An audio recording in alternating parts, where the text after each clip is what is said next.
ભવિષ્યના ભારતની બૌદ્ધિક સંપત્તિ, તમામ વડીલો તેમજ ગુરુજનોને મારા વંદન। કાળના વૈરાગમાં પણ ઝગમગે એ જિંદગી, આસમાં તૂટી પડે પણ ના ટકે એ જિંદગી। શાંત હોય આકાશ તો ઉડે પતંગો બેશુમાન, શૂન્યથી પણ ઉપર આંધી હવામાં ચગે એ જિંદગી। આજે આપણે આવી જ જિંદગીના સ્મરણો સિંચવા છે, જે આંધીઓમાં પણ એવી ખુમારીથી જીવે કે આજે પણ એની બુલંદીઓ વર્તાય છે। આજે પણ આકાશમાં એ ધ્રુવના તારાની માફક છે। એક આદર્શ સત્યાગ્રહી, શ્વેત ભારતીની કંકોત્રી, ધૈર્યવાન અને શ્રદ્ધાનો આદમકર, રાજપુરુષ, લોહ પુરુષ, યુગ પુરુષ, ભારતના ભાગ્ય વિધાતા। અગણિત વિશેષણોથી નવાજીએ તો સમય ઓછો પડે ને શબ્દોય ટૂંકા પડે એવું ઝવેર રત્ન એટલે શ્રી સરદાર વલ્લભભાઈ પટેલ।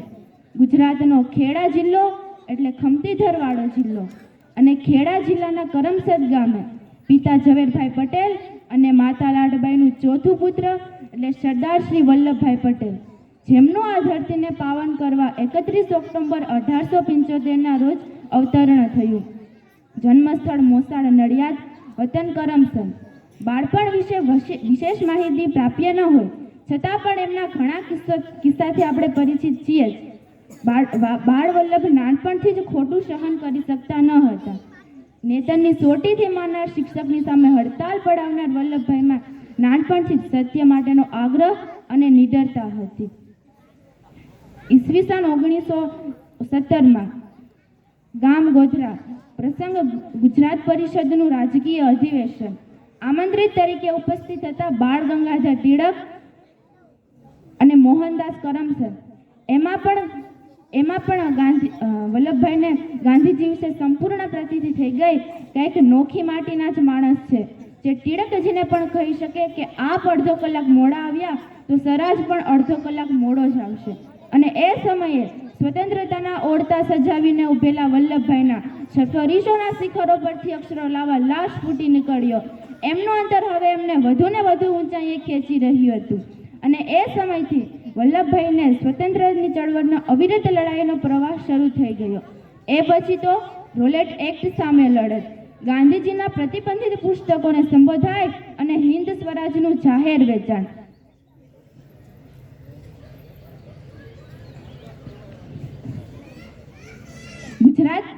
ગુજરાત વિદ્યાપીઠની સ્થાપના માટે એ સમયે રંગૂરમાંથી રૂપિયા 10 લાખના ભંડોળનું એકત્રીકરણ, અમદાવાદની મ્યુનિસિપાલિટીની બેઠકોમાં ચૂંટણીમાં તમામ બેઠકો પરનો વિજય, ગૌસરનો ઇન્ડિયા વેરો સત્યાગ્રહ, જેની જ્વલંત સફળતા બાદ ગૌસરના સુબાનું બિરુદ મળ્યું।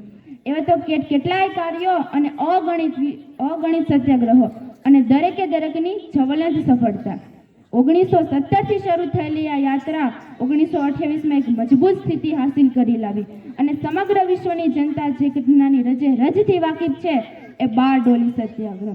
અંગ્રેજ સરકાર સામે કાળ બનીને ઝપટી પડેલા વલ્લભભાઈએ એ સત્યાગ્રહમાં અકલ્પનીય અને અવર્ણનીય રીતે વિજય કર્યો। વનમાં ક્યારેય સિંહનો રાજ્યાભિષેક નથી હોતો, પોતાના પરાક્રમથી પ્રાપ્ત કરેલા રાજ્યનો પોતે સ્વયં રાજ બની જાય છે। અને એ સમયે વલ્લભભાઈને પ્રસંગોચિત અને વ્યક્તિત્વચિત બિરુદ મળ્યું સરદાર। એ પછીથી વલ્લભભાઈ સરદાર તરીકે ઓળખાયા, પરંતુ વાસ્તવમાં એ જ ભારતના ખરા સરદાર છે, હતા અને રહેશે। ઈસવીસન 1930માં ગાંધીજીએ મીઠાના કાયદા પર ભંગ કરવા દાંડી કૂચની યાત્રાનું આયોજન કર્યું। એનું પણ સંપૂર્ણ આયોજન વલ્લભભાઈએ જ કરેલું। આ લડાઈના 5 દિવસ પહેલા તેઓ જેલમાં ગયા। અનેકવાર જેલમાં ગયા અને છૂટ્યા બાદ પણ એમની લડાઈનો અવિરત બળવો ચાલુ જ રહ્યો। ઈસવીસન 1942માં બીજા વિશ્વયુદ્ધના અંતે જાપાનની સેના જ્યારે દેશના સીમાડે આવીને ઊભી, ત્યારે અંગ્રેજોએ પાછા પગ કર્યા।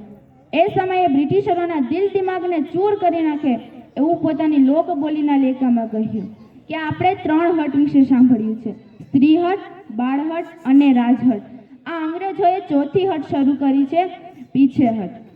ઈસવીસન 1942માં ગાંધીજીએ હિન્દ છોડો આંદોલનની જાહેરાત કરી।